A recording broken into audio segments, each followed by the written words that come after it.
So good evening, dear colleagues, and Luke, especially for you. Thank you for joining us and for sharing your approach with us. Yes, we are not the only ones seeing in this approach a very innovative approach, because you have been honored by with the Mindfulness Innovation Award. So this is also why we found you. And the reason why eamba wants to give the platform to this kind of new development is that this year the eamba exchange meetings are dedicated to understanding what is going on in the mindfulness world for the teachers. Many teachers are suffering from lower registrations, also the teacher institutes, and we are trying to understand, and at the same time also starting to innovate and to understand how to bring mindfulness to the people who need it, because there's still more people out there who haven't had a mindfulness training than have. And we believe that what you're doing, bringing mindfulness to adolescents who are in boxing and taking them away from possible or the danger of a criminal environment, is very, very valuable. It blends wonderfully into the adagio that mindfulness cannot stay and sit in the studio, but that we have to go out into the world and meet people where they are. So with this, I would like to invite you to start your presentation and have as much as possible time for interaction with you, to share inspiration of what the people here, the participants and the colleagues are doing, and how we could learn from your approach. Thank you very much for being here. Thank you for the introduction. Before we go into the formal bit of the presentation, boxing and mindfulness is primarily an experience, a felt experience. So I would like to invite everybody to try boxing and mindfulness. So we've got a 10-minute home workout. You don't have to do it. I highly encourage you to do it. You don't need much space. We've done this approach with young people in lockdown who actually had to do it from within their bathroom because they didn't have space within their homes to do it. So we've actually developed an online approach that can be done in very limited space. So if you are willing, if you're not willing, watch the 10-minute video, so you'll get a sense, a little mini snapshot of a BAM session. But if you are willing, watch this video and see if you can engage with boxing and mindfulness as a direct experience, and then we'll take it from there. So I'm going to play this. Hopefully you can see on the screen. I'm just checking that you can, it's just loading. Just double checking you can hear this. Just someone give me a noise if that can be seen. Is it a screen with where the video was play, or is it the workout 2 using breath to calm the mind? It should say boxing and mindfulness and be playing a video now. I only see half of a screen. Okay. Oh, let me see what's happening here. Bear with me a second.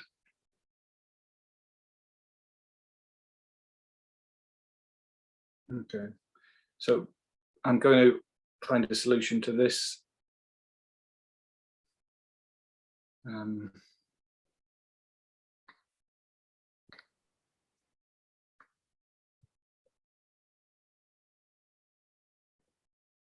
This would be a good time to do a mini meditation if you wish to, while I sort this out.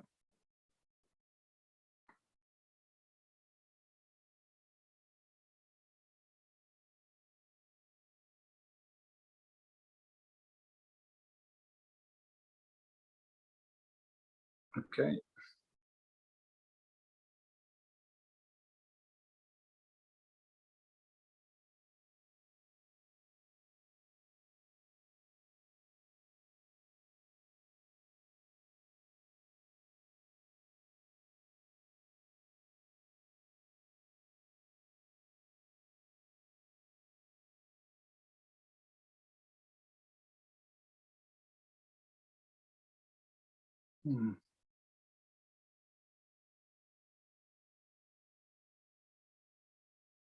Would it be an alternative that you put the link in the chat and we That's a good idea, yeah.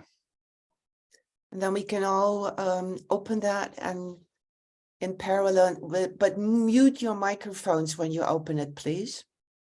Yeah, that's a good idea. Okay.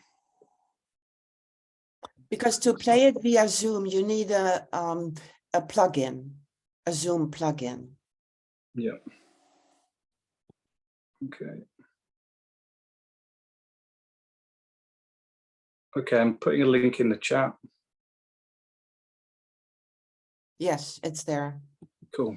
So if everybody clicks the link, and if you look on the link, the first Boxing and Mindfulness home workout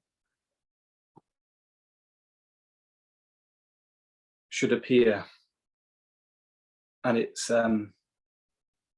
called Transforming a Distracted Mind. So give us a thumbs up emoji if you've got that, and I'll count us down in 5 seconds and we can all play it at the same time. So checking by 2 thumbs up. Is that everyone thumbs up? Okay, cool. So you don't have to do this, but encouraging you to do this as a felt experience of BAM. So in 5 seconds, we're all going to play that and we're all going to engage with it if we choose to. So 5, 4, 3, 2, 1, play.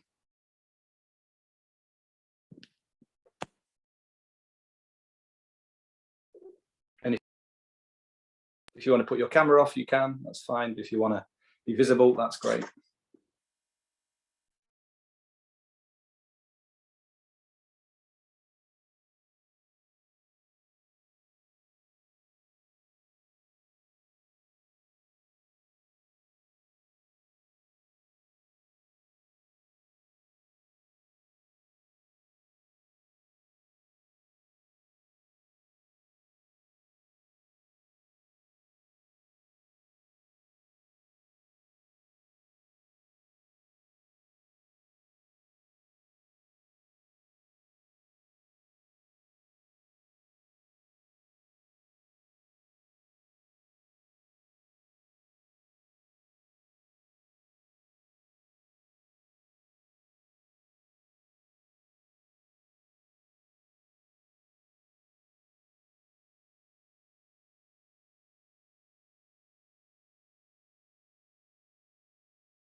Okay, so that's my recording finished. Just checking. Thumbs up if you've emerged out of the BAM session. Yeah, looks cool. Okay, so before I go into just if anyone that's joined that didn't know what was happening there, I sent a link so everyone could have a go at a BAM session. So if you joined late and you're wondering what was going on, that's what was going on. So hopefully you stuck with that. So before I go on, has anyone got any comments about how they feel after that mini practice? No obligation, but if anyone wants to share anything, anything from their direct experience. I find it very interesting. I've never heard of the combination between mindfulness and boxing. Usually when I heard about boxing term, it's like very like fiery and just so active. But I really enjoy that you start with some moments of breathing and just like drawing attention and raise awareness about body and the mind. It's really helpful. How do you feel now, considering you've had 4 hours of physics this morning? Oh my God. How do you feel as a result of just 10 minutes of that combination? Absolutely, like change. I can see the change. I don't know how to like verbally describe it specifically, but I feel more kind of relaxed. My circulation increased, blood pressure increased for sure. And those moments are new to me.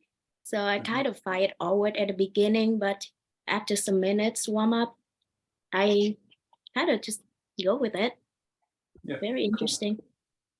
Okay, so if anyone else has got any comments, you can put it in the chat box. But I just wanted to give you a direct experience, and that's when we deliver BAM courses over 6 or 8 weeks, we leave young people with mini home workouts like that, so they can continue in between sessions. And it's surprising, it always surprises me with just a small physical mental combination like that, how it can help you transition out of the day, like mindfulness practices do, but with that added element of moving your body, it can be quite powerful. So that's BAM in action. So hopefully that's giving you a sense of what it feels like to practice boxing mindfulness and, and make it concrete in your mind. So thank you for turning up. I'm going to explore with you how BAM's been created, what are the influences behind it, and some of the impact about this approach. Every time I give a talk about boxing and mindfulness and where we've come to, I'm learning along the way, because it encapsulates so much of my life and so many different threads of my life. So I'm going to be learning as I give this talk. So thank you for turning up. I'm going to put some slides on now to support this next phase. So just bear with me 1 second.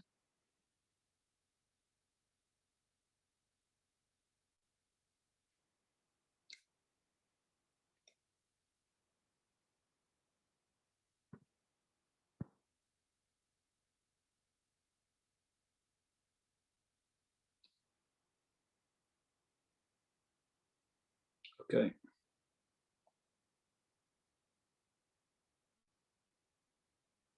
So hopefully in a moment you'll start seeing this loading. The slides, okay. So I'm going to tell you a little bit of my pathway into creating BAM and my background into mindfulness. So my journey started when I was about 10 years old, and my main goal in life was to play rugby for England. I wanted to be a professional athlete.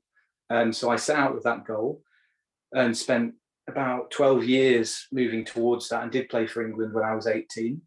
And that was a very intense period of my life, and a very enjoyable period of my life, and a very painful period of my life, because sport was an amazing outlet, an external outlet for me, and gave me discipline and drive and something to achieve. But underneath that, there was a lot of trauma and unacknowledged feelings and mental health issues that I wasn't aware of. So that was going on up until about 20 years old. And then I stopped playing rugby at 20. I lost my drive. I put so much energy into it and kind of lost really what it meant to me. I did it a lot for external praise and kind of burnt out. And then I went into study law. So I did 2 degrees in law, and I got to the end of that phase of my life and also had a big burnout, because I was just using the same drive and discipline from sport, and I applied it to law, and I completely lost myself and wasn't really rooted in my own values or knew what I wanted as a person. So at that point in my life, I took a complete U-turn, and I started working with people with learning disabilities, mental health issues, and helping people transition out of supported living accommodations into living independently in the community. And at that time, I took on managing care homes and supported living projects. I think that was a call for me to be more connected to myself, start understanding my own mental health issues, and want to work directly with people and come out of that phase of trying to be a lawyer. And at that time, that's when I came across mindfulness. And that was a big U-turn in my life. It had a very immediate effect. I'd been driven for so long, operating in doing mode, and then suddenly went to a London Buddhist centre and immediately had a switch flicked in me, and I started to connect to my body and my feelings. And I knew as soon as I started meditating that my life was going to be different. And about a week later, I went on my first retreat. I was pretty skeptical. I thought, this is a bit weird. But once I came back from that retreat, there was just a shift. Something opened in me, and I started to connect to my feelings and started to live a different life. So that was my journey into mindfulness. And then I spent, I'll come on to this later, but I spent 7 years at the London Buddhist Centre. I was living there for quite a chunk of that time. I was also managing Breathing Space, which is their secular mindfulness project. So I dived into a different culture and spent a period of time where I wasn't in that so driven mindset. And that's where I deepened my understanding of mindfulness, as well as doing formal training. And then out of that period, I decided I'm not a monk. I don't think I'm going down that route. I didn't feel like that was right for me, but I'd learned something very deep, but I needed to make it my own.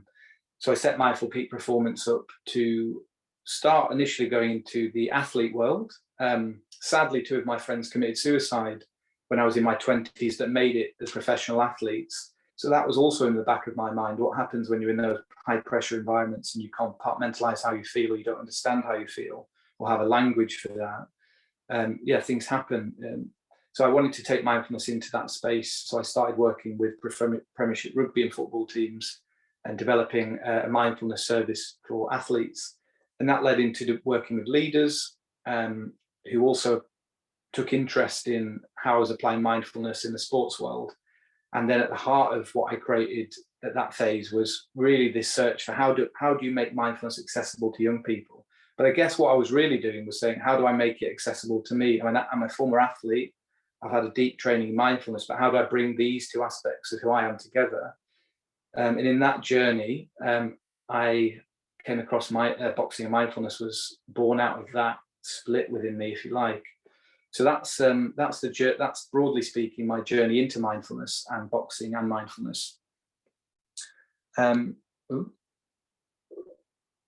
Mindful Peak Performance works on 3 levels. I just wanted to tell you a little bit about the organisation itself. So we work with athletes, business leaders, and then we serve the community through boxing and mindfulness. And I think it's important to talk a little bit about the athlete side of it, because what I was doing when I went into the athlete world was trying to make sense of myself. So I did 7 years of very disciplined training, but something hadn't quite clicked. I understood mindfulness deeply, but it didn't make sense to my life. So by going and working, I started working for a year with the Premiership rugby team, and I learned how to teach mindfulness in that environment. But what I was really doing was learning how to teach mindfulness to myself as an athlete, and what it meant to apply mindfulness in that context. So that was a big transition for me, and really helped me deepen my understanding of mindfulness and how it relates to my life and how I can help athletes. And that, as I said earlier, that went on to how I can support leaders. So boxing and mindfulness, to go a little bit deeper into the roots of where this came from. My training at London Buddhist Centre, I found mindfulness at a point where the parasympathetic nervous system didn't really have any say in my life. I was so driven and cut off from the regulation side of my that I was on a quite and spending that amount of time and working in a different culture and tradition really supported me to understand a number of things which I think have influenced and fed into what boxing and mindfulness is about. And the first thing was learning how to integrate my awareness. So before I came across the Buddhist Center, to share quite a personal story with you, I remembered the first time I led a retreat, and the first person that walked into the retreat center was somebody that I recognized. And years earlier, I had been in a pub next to the Buddhist Center.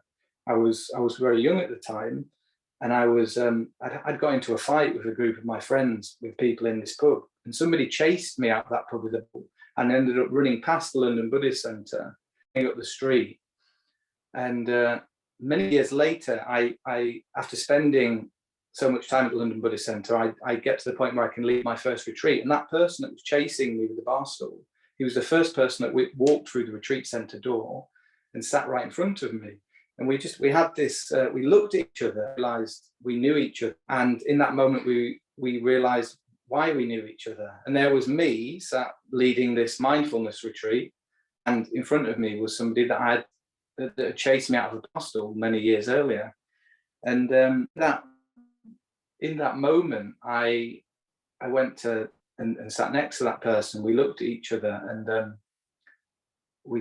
I said, "You know who I am?" And he said, "Yes, I know who you are." And we looked at each other, and we apologized, and we hugged. And that person became a friend of mine, and also started their mindfulness at that point. Started attending a weekly mindfulness group reading, went into recovery, and started to make a U-turn in their life.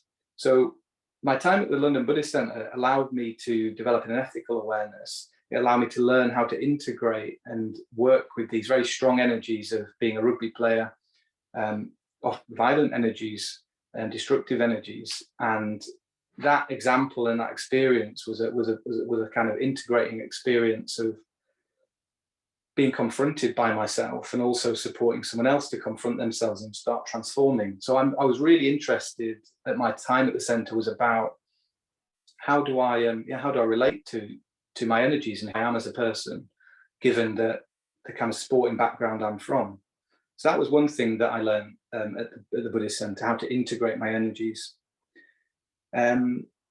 I was also really fascinated with working with contrast. So I'd spend maybe 3 months of the year, I'd be off on retreat. The rest of the time I'd be living and working at the teaching mindfulness. And this contrast from being in very still meditative environments, and then the contrast of living in London, but also living in a Buddhist community where there is a mindfulness kind of core and a way of living that's principled around trying to set up retreat conditions, really fascinated me.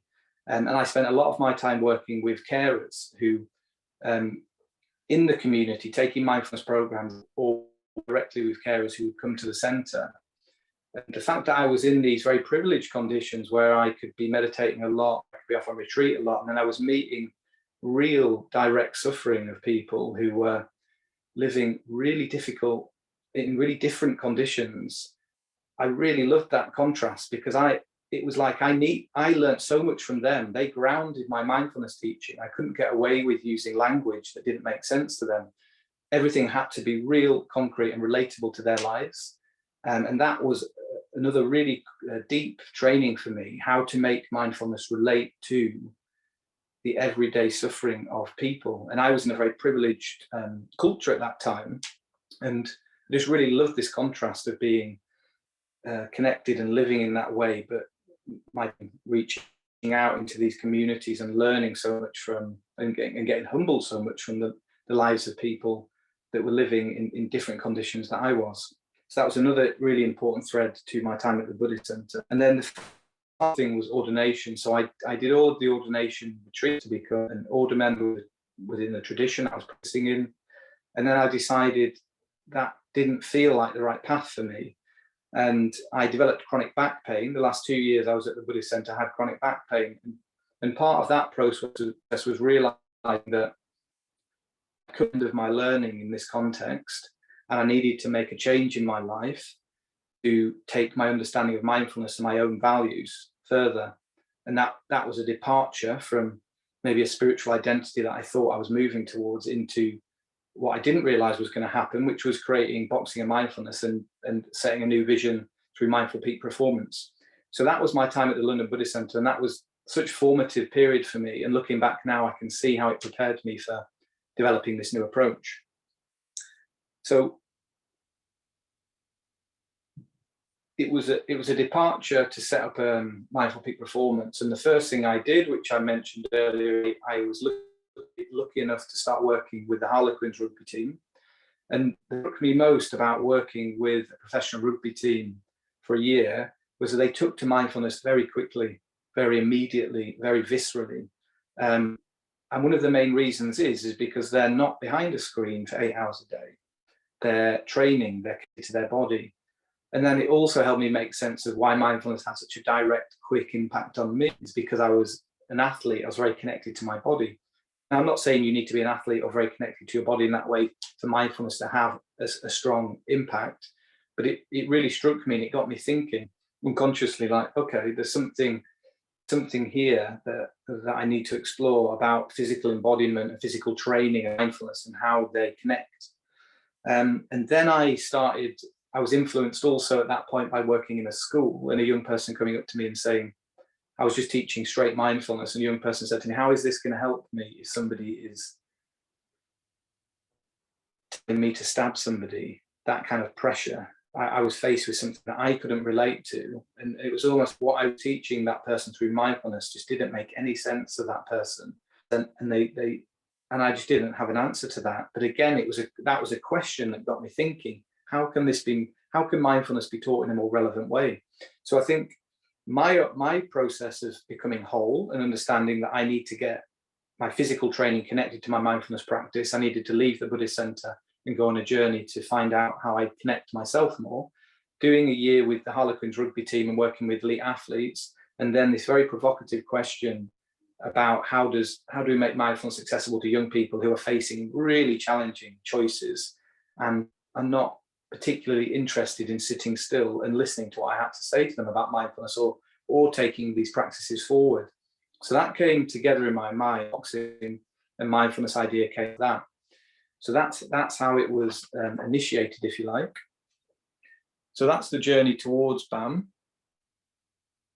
And then the next phase of development was developing and testing BAM. So from this idea, me and my friend, who I'll come on to later, who was my business partner, who's also been integral in developing BAM, we applied for some money to pilot boxing and mindfulness. So we went to the Mayor of London and we got a chunk of money to pilot a 6-week course. We started the first session at a community centre in the middle of Leighton. Nobody turned up to the session, and we noticed there was a group of young people out there were smoking weed, and they weren't saying very nice things to us, but I thought, why don't we just ask them if they want to do this? And they were a bit antagonistic, but they decided to give it a go. So our first boxing community centre, there was about 4 young people. They were high at the time, but they gave it a go. And as soon as that, they engaged with the whole session. And after the session, there was a sense of connection in the room. And I knew instinctively that this combination and the way that we were delivering this was creating a new way for people to engage with meditation and mindfulness practice. And that gave me the confidence then to go forward with the 8-week course. And we got 25 young people in partnership with the East London Boxing Academy to go through. It was an 8-week boxing and mindfulness course. And the feedback was pretty unanimously positive. So that was the initiation of boxing and mindfulness. And taking it to a point where we delivered our first course. And then we gathered funding from the Paul Hamlin Foundation to do a read to look at, is this an approach that could be developed? And out of that, we developed a partnership with Bernardo's and started scaling boxing and mindfulness, particularly through the pandemic online, and working with lots of different youth partners. And that led us to win the award, the Mindfulness and Innovation Award. And then now we're in a position where we've partnered with Mind, and we are looking now at how do we expand this approach. One second, I'm just going to mute. So if you just joined, if you could mute, just because it's thanks. So we're now in a position where we are looking at how we scale this approach, and what we're doing is we developed a training program where we are training youth workers, boxing coaches, and departments to become boxing and mindfulness coaches. One of the things that's become really clear in 5 years is that I'm not the best person to teach this. The best people to teach this approach are the people that are directly connected in the community. And some of the youth workers I've come across have got a natural innate ability to hold space. And we're developing a training program to empower youth workers and boxing coaches and school teachers to be able to deliver the core principles of boxing and mindfulness, so that you can start implementing sessions, courses within their services. And we're going to have a supervisory role within the scale and deliver. So that's how we're looking to expand BAM. And it's a recognition that there are amazing practitioners in the community that don't know yet that they're mindfulness teachers, but it's empowering them to be able to deliver mindfulness in this way. So that's where we are with our boxing mindfulness vision. I'm now going to talk a little bit about, let me just put the slides on. So in terms of the impact so far, we have partnered with East London University, we are developing our own theory of change and evaluation metrics to start monitoring and evaluating the scaling of BAM. At the moment, we've reached 700 young people. Without looking at the data, I didn't want to put the data in this. I wanted to talk about 3 key themes that are consistently coming out within boxing and mindfulness.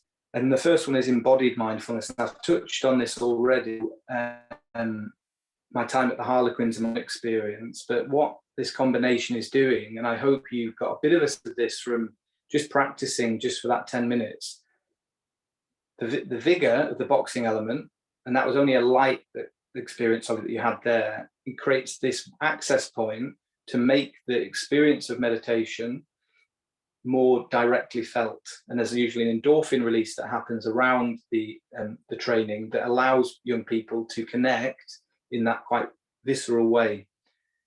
And that's quite an undeniable feeling when you get that sense of connection to yourself, and particularly if you've not experienced that before. And it's very difficult to get that experience with technology, with computers, with all bombarded way that we are. If we're not disciplined, it can be very difficult to make that connection, and then we can end up practicing mindfulness, but only of our head area, or becoming quite alienated when we do practice. So that embodied mindfulness is something that consistently young people talk about feeling calmer, but it's more than that. You can see a certain spark on young people's eyes when they finish a boxing mindfulness session, and it's a kind of recognition of that inner connection that happens. The second thing that's become clear is, because we're combining boxing with meditation, we are delivering things in boxing gyms or in youth clubs. It's a safer way in, it's a safer way for young people to engage. The word mindfulness isn't always appealing to certain groups of young people. When boxing and mindfulness is spoken, or BAM, it's intriguing, it creates an openness and an intrigue for certain young people that wouldn't see themselves as people that wanted to meditate or practice mindfulness.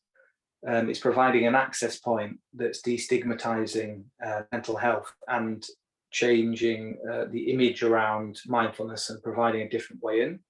And then the third thing is containing young people. And we've had many case studies around the power of containment that young people are getting from these sessions. One very powerful case study, and it's not been the only one, suicide, is that we interviewed a youth worker fairly recently about a young person that kept coming back to our boxing and mindfulness sessions. It was the only thing they were engaging with. They stopped engaging with their family, their youth workers, but they were coming back every single week to boxing and mindfulness.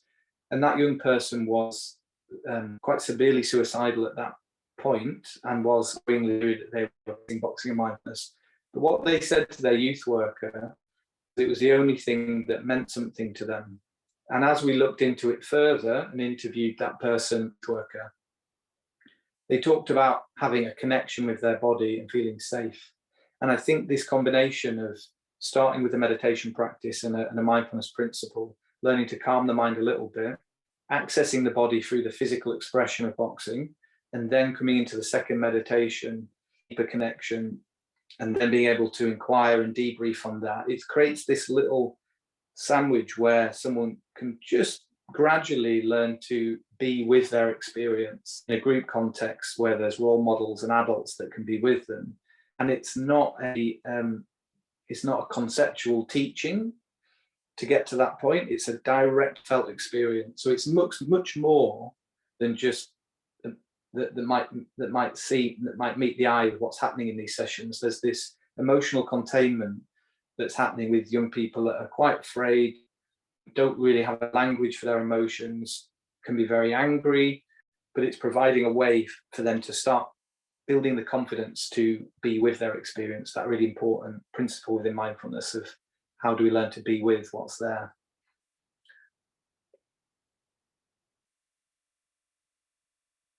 So that is a little bit about the impact, and I wanted to talk in this talk more about the impact that I've seen. We're also building an evidence base and we're developing that further with East London University at the moment. So what I want to do now is I want to, for those of you that haven't seen the video, I'd like to show you the award video so you can get a direct sense of how boxing mindfulness works in reality, and also hear about how young people, how they find boxing mindfulness and starts of the direct impact in that way. So just bear with me a second.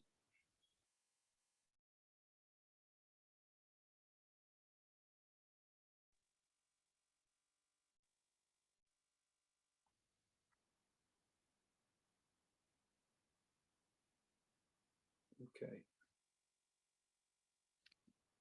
So I'm going to try and link that we can all watch at the same time.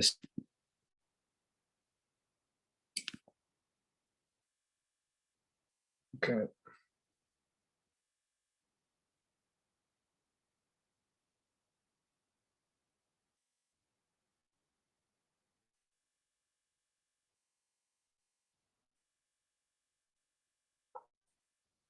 Okay, you should be getting a video coming up on your screen very shortly.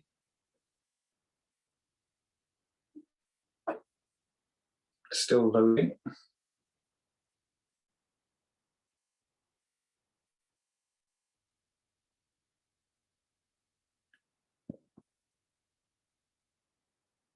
Bear with me.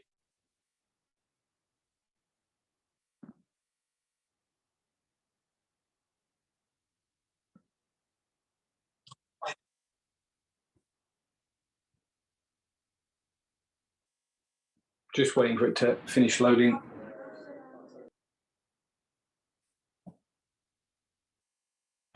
Okay, so it's coming up a bit smaller, but just checking that you can see it, at least part see it. Someone give me a yes or a no. Well, it's still black. Okay. You still see the wheel turning. Can you see it now?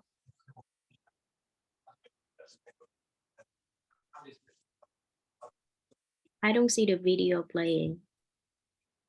Okay, so what I'm going to do is, like I did earlier, I don't know what the technical issue is. I'm going to put it in the chat box and then I'll count down and we can all press play at the same time.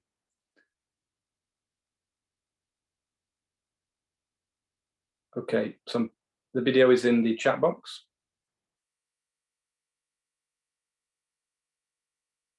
Not Thumbs yet. up if you've got that. Not yet. No. No? No.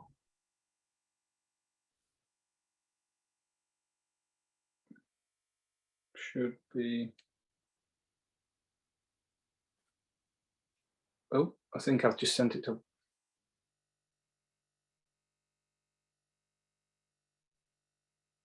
Not there. Okay, I sent it to one person, not everybody. It just clicked off. It should be arriving now. Yes. Cool.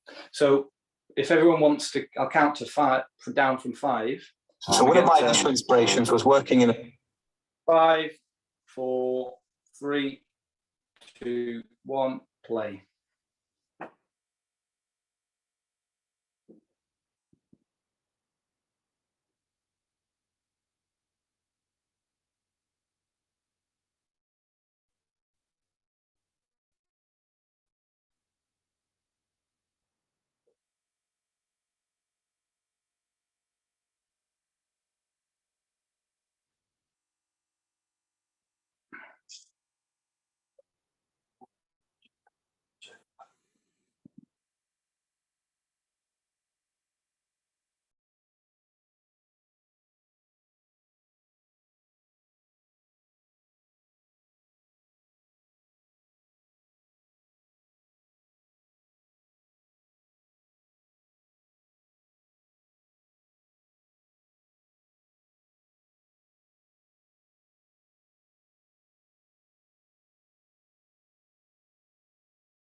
So when you finish, emoji thumbs up, just so I know.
Yeah, are we there? Cool.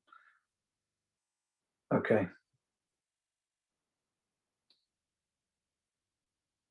So now I'm going to invite you to close your eyes.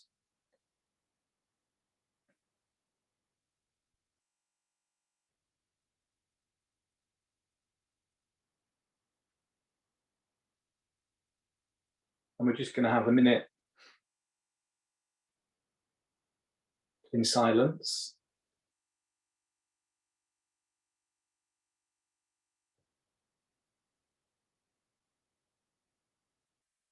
And in this space, just see what, if anything, has provoked a thought, a reaction, an agreement, a disagreement,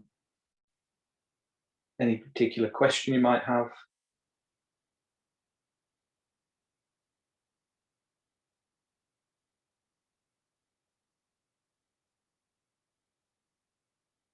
But also just appreciate slowing down, moving into the evening. Well, if it is the evening where you are, I appreciate it's the evening here, but we can all appreciate slowing down no matter what time it is.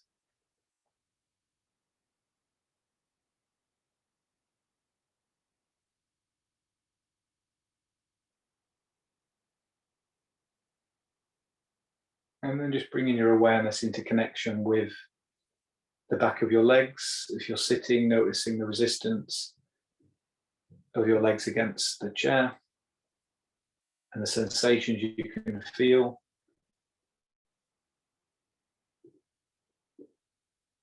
Or even the lack of sensations.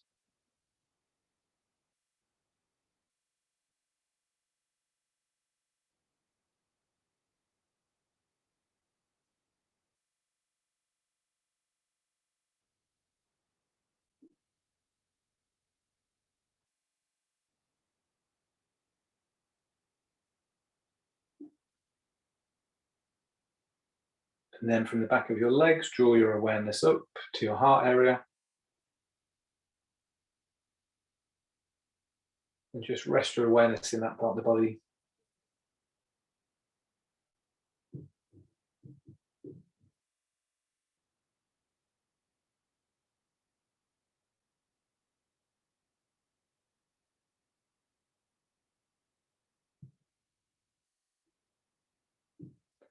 And then release your awareness into a broad awareness where you take the focus away, but just tune into the sounds in your immediate environment.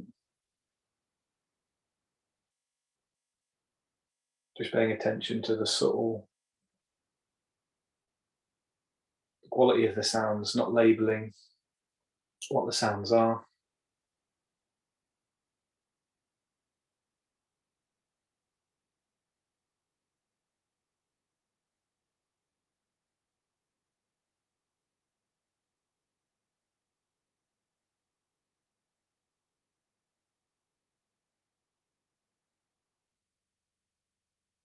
And I wanted to end in this way and move into a period of questions, if anyone wanted to ask me any questions, but also just end with some stillness just to absorb the information. and gather your thoughts on what you think about this approach. So if you've got any questions or comments, I'll open space for that, and we'll see if there is anything. But if not, I hope you've appreciated the journey that I've shared with you, or tried to share with you. There's a lot of threads to pull together there. So yeah, over to you if you've got any comments or questions.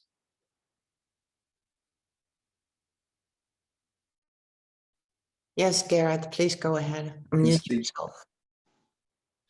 Thank you. Thank you very much, Luke. Really enjoyed tonight. I just wanted to ask, with regards to your session, I'm just interested to know the time frame and how long a typical session lasts, and are your sessions always group sessions in a gym, or do you do some one-to-one work as well? Yeah, we've experimented with different ways of delivering. So we delivered lots of 6-week courses and 8-week courses as a model. We've also found that delivering like an after-school club model, which is consistent every week, is quite is a more supportive way to deliver boxing and mindfulness, because you can then build relationships. People come back, and that's really supportive, as opposed to just doing a 6-week block and then that's it. So we found that actually, and that's one of the reasons why we want to empower youth workers and boxing coaches to deliver this, so it can become a part of the culture of youth services, and not just something that we drop in and deliver a few sessions. We want it to become stable. So with that in mind, so yeah, we've tried a lot of different things. I don't do one-to-one sessions. No, never. Go on. Great, thank you. Yeah, I was just going to say, with that in mind, is it your ambition to basically have this as part of a general boxing session for many boxing clubs, for them to use it, in every session? That's what we are currently. We've currently partnered with Mind, and we are exploring the best way to scale this at the moment. We've developed a training program. We are looking now at how do we safely and responsibly deliver that within boxing gyms, youth services, within schools, so it can start having a ripple effect. But we only literally initiated that project a month ago, so our thinking is not developed fully, but that's where we're heading.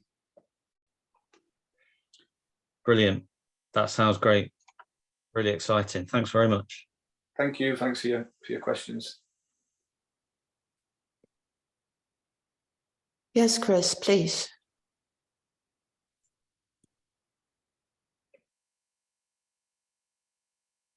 Good afternoon, good evening, Luke. And apologies, I got mixed up with the timings on this. So I've come in at the beginning in my mind, but obviously it's the end. So I apologize for that. Do you have a text, like a book, or any resources or website that we can access for materials? Yeah. www.mindfulpeakperformance is the website, and if you go on Change Lives, you'll see all of our BAM development and story there. It's a bit too early for a book, but I would be very open to exploring that. Maybe it's not too early, I don't know, but yeah, there will be things developing in that direction in the future. We're working with East London University at the moment with a professor there who's going to be publishing an article later this year on boxing and mindfulness and the impact of that following, to help us develop our own metrics of evaluating what we do, but also he's got an inspiration to write around some other areas around this intervention. So there will be a publication of some sorts this year. Okay, thank you. Thank you.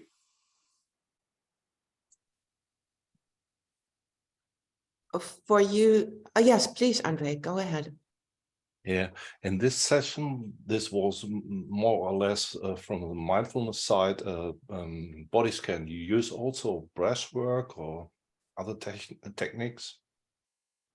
We use body scan. Has been variations on the body scan have been one of the main meditation practices, breath awareness as well, sound awareness, but very much we are very interested in the connection with the body because of the physical element. So body scan has been has been one of the main body awareness, breath awareness, are the two core practices that we're passing on within this training program. Breathwork, no, only I've never really explored it myself, and just want to keep it as simple and as direct as possible for young people. I'm sure that would be effective, but yeah, we're sticking with that. Okay. Yeah, thank you. I'm just asking because boxing has all to do with how you breathe during boxing. Yeah, of course. Yeah, I guess I've got a personal bent. I'm not really into breath work, so not to say that it wouldn't work for young people, but yeah, this was just developed initially from what worked for me, and then it's worked for young people. But there's so many iterations from this that could move on, including breath work. So yeah, I wouldn't rule it out. It just hasn't been in the bag of inspirations, basically. Yeah. Okay. Thanks. Thank you. I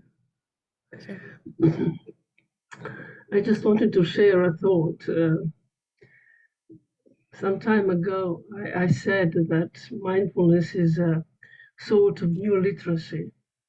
They said it is too, what is English word, pretentious.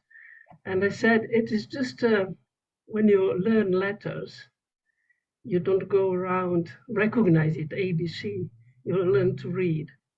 And so your approach reminded me of this, because make it simple, make it understandable, be creative in the real context, how people will get the core skills of mindfulness. Yeah. Sometimes it's just become aware of your body, and that short practice, and then training. I was never in boxing, but I think you can do it in any sport, in any activity. It is just making it simple, understandable in different contexts. Yeah, that's a really good point, and I didn't even realize this was an innovation. It was so simple and so obvious to me. It worked for me that I thought there's nothing innovative about this. But it's taken me a long time, and part of winning the awards gave me the confidence that, like, it's very simple what we're doing, but there's a complex emotional process going on for every individual that takes part in this session, and we hold it with that awareness. But I trust the simplicity of the concepts that we're using, that have been refined through sports-based language, like learning how to train your mind, for example, and learning different words around compassion that don't put certain groups of young people off, or love. We don't, how we change the language and simplify the concepts and trust the simplicity of this doesn't denigrate the complexity of what we're what we're kind of facilitating as well. And I trust it so much now. And that's a really valid point. And yeah. Thank you for showing it to us. Cool. Thank you for watching. Yes, Andre, go ahead, please. In Germany, we have something that's called therapeutic boxing, and it's also kind of parts are with mindfulness, parts are with cognition. And do you explain any mechanics behind the training? So I'm a neuroscientist, and that's why the simple answer is no, because we're just trying to just honor the fact that we want young people to get that instinctual, intuitive grasping, which leads more to the volition that wants to create a habit around what we're doing. But again, later down the line, there might be ways of also bringing in appropriate levels of the neuroscience and the scientific element to really show what's going on. I'm personally getting more fascinated by that, but how we then integrate that is not, we're not there yet. But yeah, I hear you. Like, it's fascinating. It's all connecting up. Yeah. Okay. So the system is more experienced than mental load.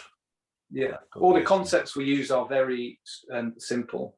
So like instead of talk, we talk about in the course, we talk about training the mind. When we bring in compassion meditations, we bring in the concept of mutual respect as opposed to loving kindness.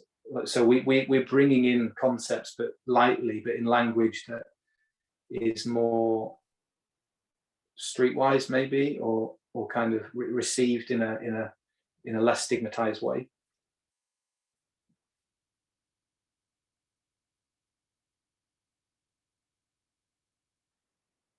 One of the aspects that strikes me is that what I see as the true innovation is the movement that you translate the practice into the context where the people are.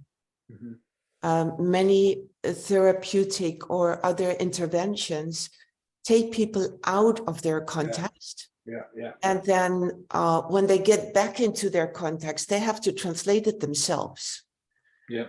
But this also, when I take it to another level, it shows people that within their own context, they can find a space mm-hmm. to stay there while they're taking a break from the hassle of that context. Yeah. So that is one that strikes me, and that I believe is very, very important, because as teachers, we are moving out into the world instead of adapting to the world to our studios. Yeah. Then there is the aspect that in linguistics, the adagio is that the most advanced language is the language that has developed towards simplicity. Mm-hmm.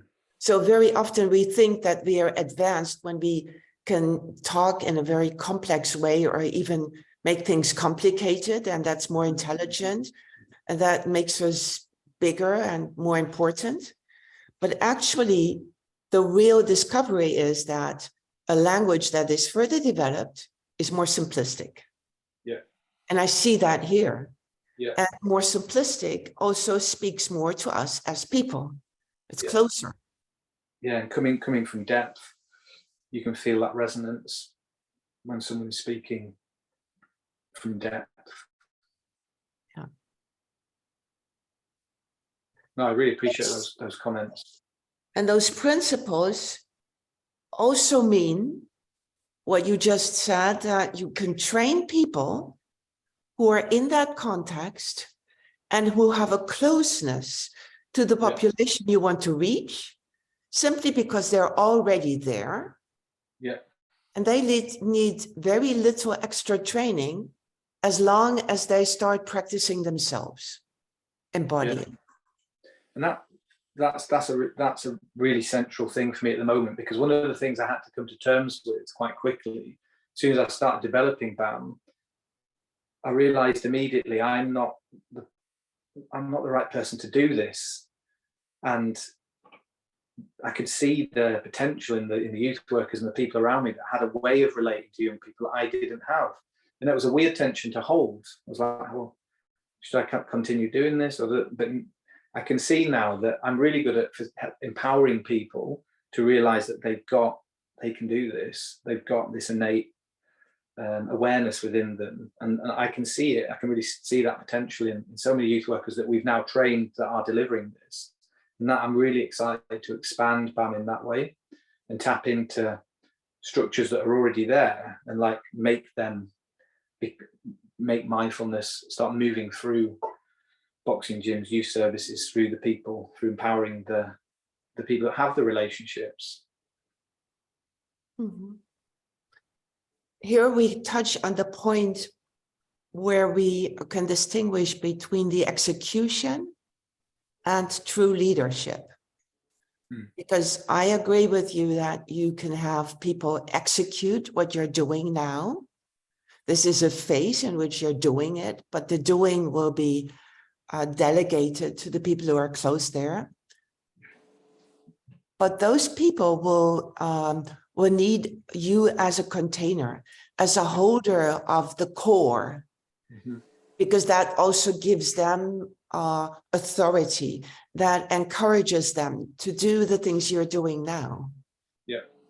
Yeah. It's like when we had John Kabat-Zinn here, many people registered. And John said, as I heard you say very, very often, I'm learning. Because he didn't know about the problems. So you are needed for the people who will execute, that you are there to hold the core. Yeah. Yeah. I'm more clear on what my role in this is now, and more excited about scale and expansion. It's taken me a few years to really, okay, where's this? It's starting to click now. And the Innovation Award, that's why I was so pleased that, you know, we got that recognition within the field of mindfulness, that this is being recognized as an innovation, and the support that we've received a result of that has been huge. Mm-hmm. So yeah, and thank you for having us on here as well, because that's another part of, you know, being able to give my story around this and integrate. You know, it allows me to reflect on my own journey and what this is about for me. So I didn't really know what I was going to say tonight. I've got the slides, but every time I speak, I learn more about how my own integration journey and the authenticity that I try and bring, because it touches so much of my life. So yeah, it's a learning just giving this talk, really, and feel a bit the vulnerability of just being like, just putting my life out there and seeing what you're all going to say. So thank you. That's also why we as teachers serve ourselves, because at the same time we are students. Yeah. Yeah. And I heard you say that very often in a humble way.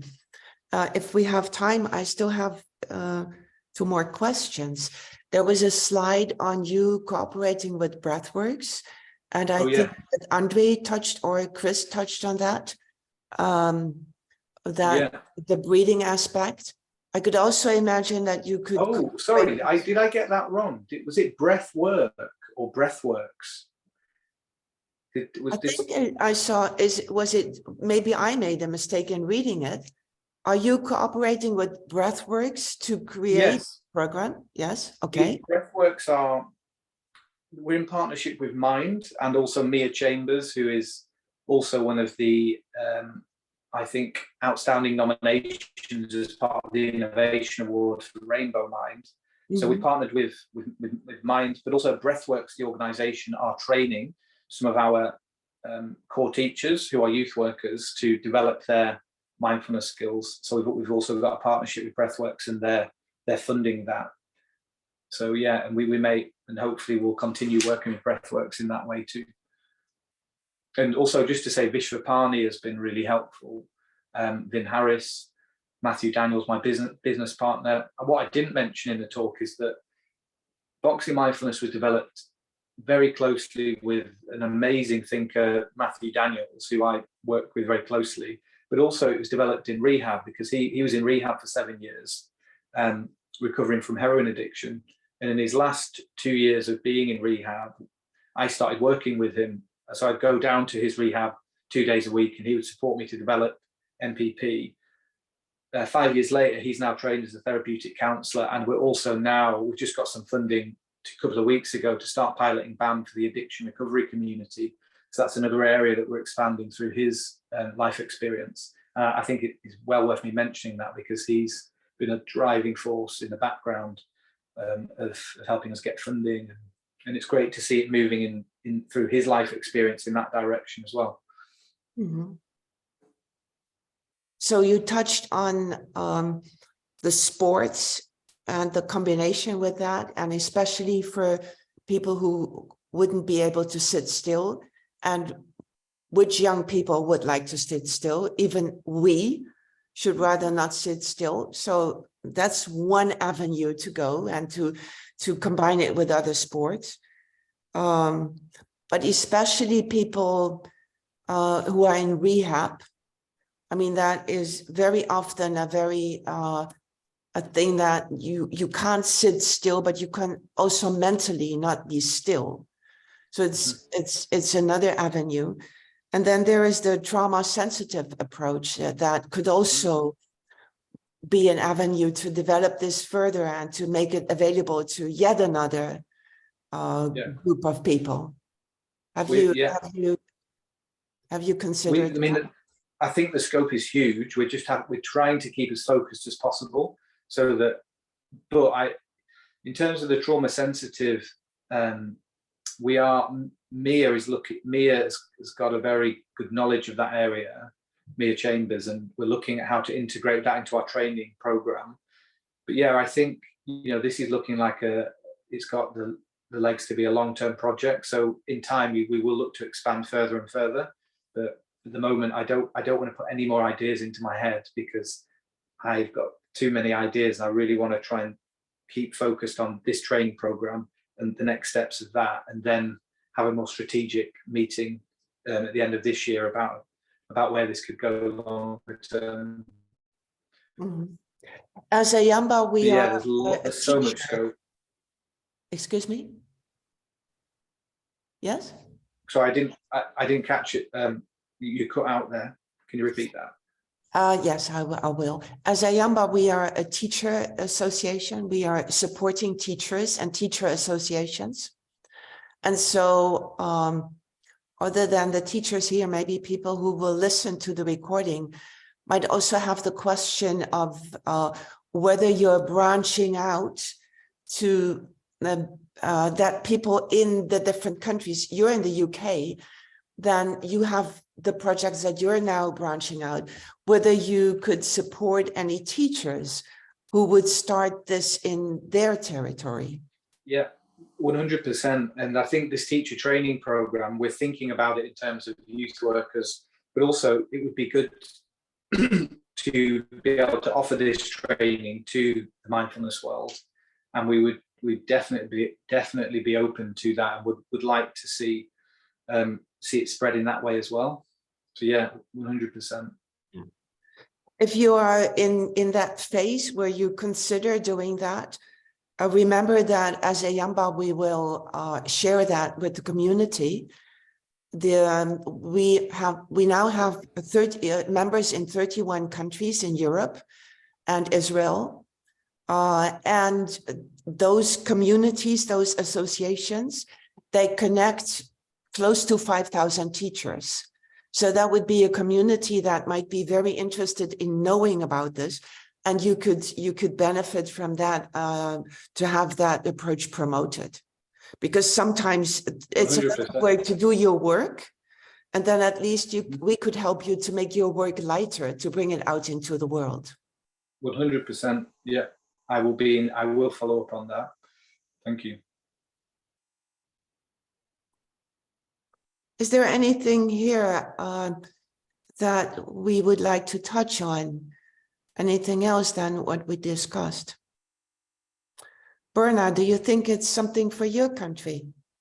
You're a pioneer in your country, in North Macedonia. You're a young person. So there's a lot of energy. Do you feel anything that could benefit your country? That what you heard tonight? Thank you, Katarina. Thank you, Luke. This was so interesting for me as a topic, but because of the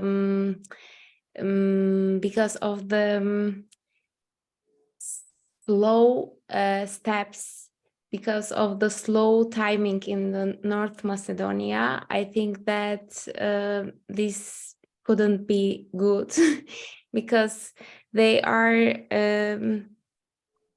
Do you hear me? Yeah. Yes, it's okay. I'm here with introduction mindfulness in North Macedonia. I'm in that step, and it is so hard yet because they are so close for this topic, and I'm trying every day to get some open door for my first steps. I have interest in this topic personally because I'm psychologist, and for my doctor studies, I'm planning for sport psychology. I think that it will be good, but no, for this time, no. because they are so I can't find the word about Macedonia and mindfulness. They are communication. They are so hard. Could boxing and mindfulness not? What's the resistance? Do you think how is the boxing here? Yeah, how is mindfulness received generally? What is the resistant force? Because they want they are using so many short solutions for their problems, especially medicaments.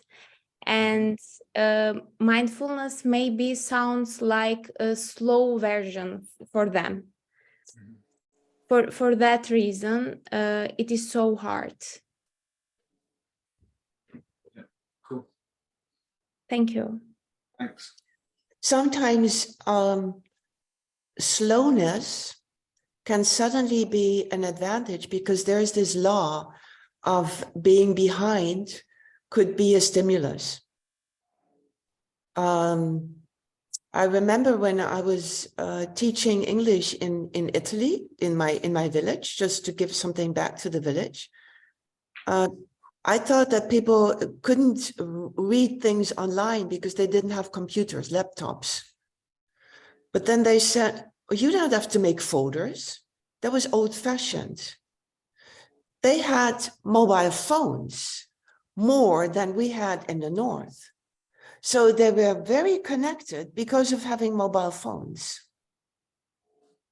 So that innovation was there very much quicker than in the country where I came from.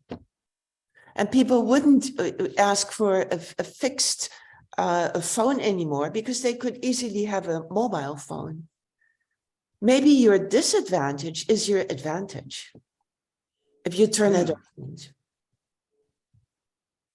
There's a challenge. Maybe. Yes, Andre. I would like to make a statement on this. Is it the word mindfulness? What's the problem in Macedonian? Because here we call it sometimes mental training or something else. I'm not talking about psychology or mental health. I'm talking about a new topic, mindfulness, because I'm just only one teacher in North Macedonia, and I'm alone. When I'm trying to do something, it is so hard because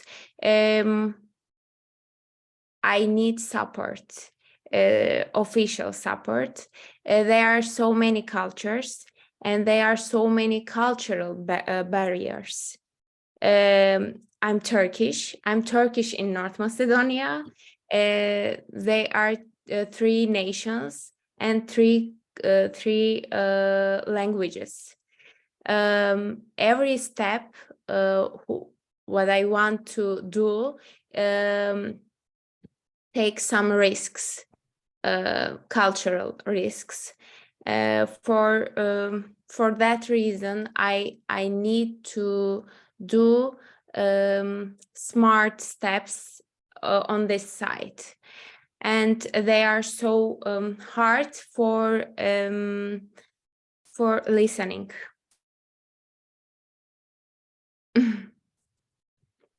Thank you. May I add just a little thing? Ben Beba and me are the part of the group who came together in the whole region, Macedonia, Bosnia, Croatia, Serbia, Montenegro. So Ben and Beba, you're not alone. And what I learned when I started some years ago, make it simple.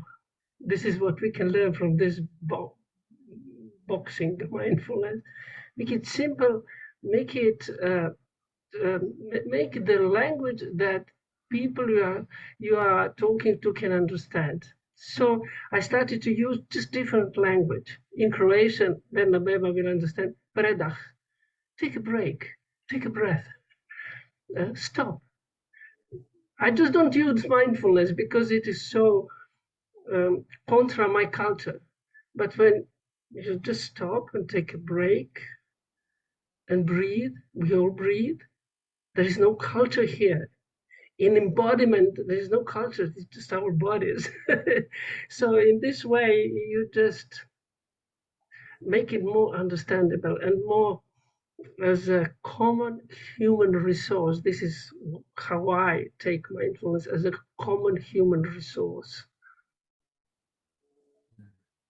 Luke, I think you can connect to that because I saw names in the interviews from the students in the boxing school that looked like very different cultural backgrounds, but they all had there was something common in how they reacted to what they experienced. Yeah. It's cutting into a common something. Yeah. I do experience that after a boxing and mindfulness session. It's like some of the fears or sort of everyday conditioning of the young people falls away, and there's this, they're connecting to each other differently, and it's quite beautiful to see, and how conscious they are of it. But it's like you can feel it, like, you know, like I'm sure when you teach mindfulness and people start to get it and start to see that they're not alone in how they feel. It's like, yeah, I really appreciate that about what BAM does, and I think one of the reasons why it does it is because the simplicity of it, trusting that simplicity, and the felt experience being the driver. But also on that point, like a lot of my training, I worked with adult carers teaching mindfulness in the community whilst I was at the Buddhist Center, and I started teaching in quite a pretentious way, but quite an intellectual way. I wasn't connected enough to my own emotional understanding of mindfulness, but they knocked that out of me. If I said any word that didn't make sense or didn't resonate with them, they would just rip me apart. So it was like, that was a real learning for me. It was just like, I cannot get away with saying something that doesn't mean something to me if I'm going to pass this on to these carers.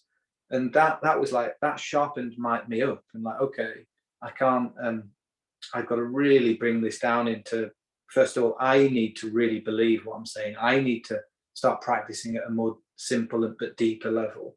So I think there's so much to learn from teaching mindfulness within different communities that are going to, the communities I teach it in demand that I speak my own truth.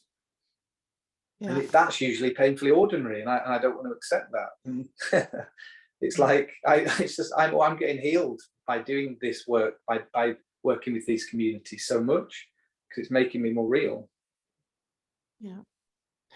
And in fact, I heard you say that you were surprised by that this was an innovation. So obviously your own learning process made that simplicity into such a normality that when you finally won the prize, you had transitioned to being so connected to the belief of the normality that you didn't even imagine that it was special, that it was it was normal. I needed a prize to be like, there's something in this. I needed that to give me to start developing the awareness of what this is about and what's it touching in people. And just because it's become normal to me, and I think that is a mark of innovation in itself, actually, something that becomes so naturally to you that you can share with somebody else. That I think innovation and our own personal gifts can come from that place.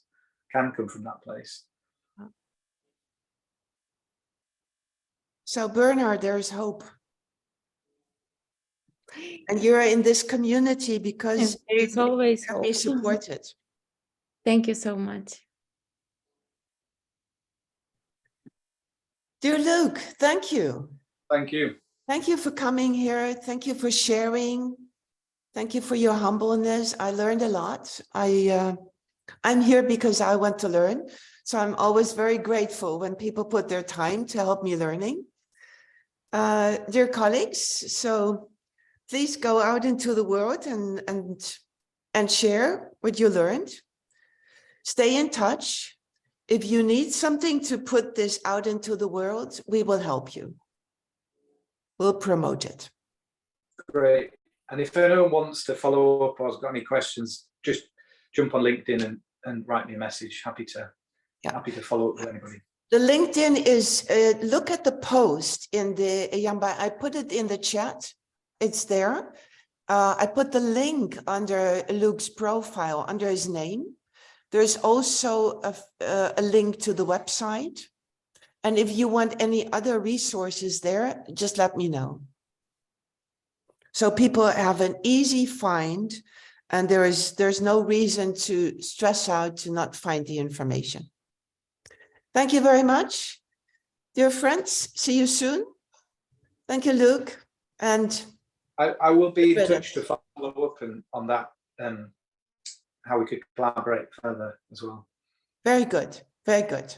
I'll wait for you. Good evening, everyone. Goodbye.